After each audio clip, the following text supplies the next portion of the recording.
ជីវភាពរស់នៅរបស់ប្រជារាស្ត្រក្នុងភូមិគូផ្សំនឹងការលំបាកក្នុងការទារពន្ធដារក៏សូមថ្នាក់លើលាលែងដើម្បីយករួចខ្លួនរេស្ដង់បាដេសបានចេញទារពន្ធដារដោយខ្លួនឯងលុះដល់ថ្ងៃទី18ខែមេសាឆ្នាំ1925ការទារពន្ធដារមកដល់ភូមិក្រាំងលាវដែលដឹកនាំដោយលោករេស៊ីដង់បាដេសកងរក្សាសន្តិសុខឈ្មោះឡាច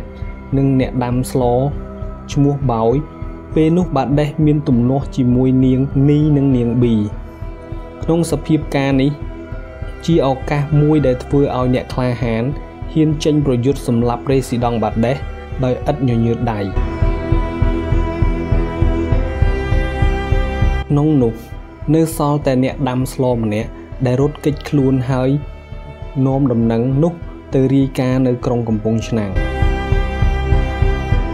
ក្រោយពីសម្លាប់បាដេសនិងសហការីរួចមកក្រុមអ្នកក្លាហានមានបំណងចេញទៅក្រុងកំពង់ឆ្នាំងទៀតប៉ុន្តែត្រូវកងទ័ពបារាំងពួនបាញ់ស្ទាក់បាញ់សម្លាប់ខ្លះរត់ចូលព្រៃនៅក្នុងភូមិត្រពាំងស្រែអ្នកក្លាហានត្រូវបានគេបាញ់សម្លាប់ក្នុងនោះមាននៅ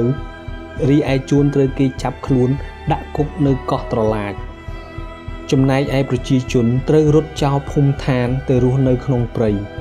រឿងសម្លាប់បាដេសធ្វើឲ្យមានប្រតិកម្មយ៉ាងខ្លាំងពីសំណាក់កុងស៊ុលសេនាបតីអាណានិគមនិយមបារាំងព្រះបាទស៊ីសុវត្ថិបានចេញសេចក្តីប្រកាសមួយឲ្យបដូរឈ្មោះពីភូមិក្រាំងលាវទៅជាភូមិដេរិឆានវិញអស់រយៈពេលយ៉ាងតិច10ឆ្នាំព្រមទាំងឲ្យសាងសង់ចាយដីព្រះកែវមរកតនិងធ្វើបុណ្យនៅថ្ងៃទី18ខែមេសាជារៀងរាល់ឆ្នាំ